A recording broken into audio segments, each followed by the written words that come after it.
Fiction that keeps us on the page as well as turning it invites us to experience a character's thoughts and sensations, to inhabit the invisible lives of individuals.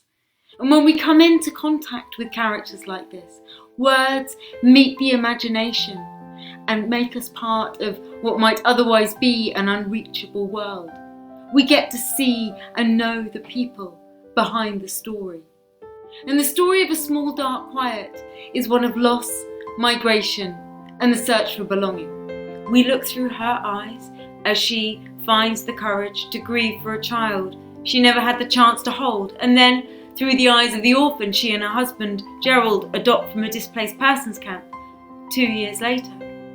They give the orphan the stillborn child's name, and so it opens up a question that lies right at the heart of this novel. Is it possible to replace a life?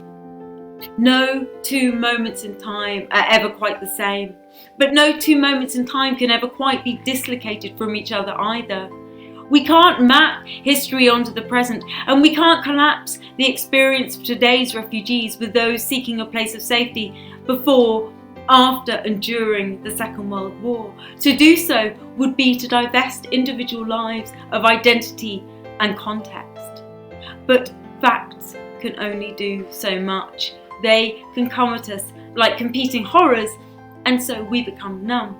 We switch off, not only because we can, but because we have to.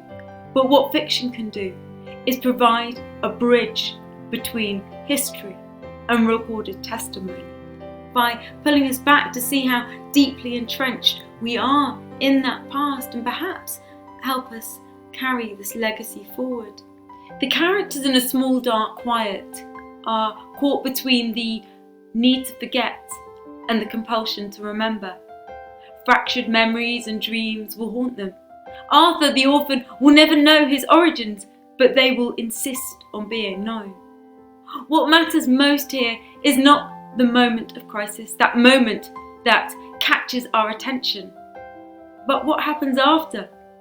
How do people rebuild their lives? How do they create a sense of trust and build relationships? And in the most unlikely places, small, strange acts of kindness surface through and pull them on.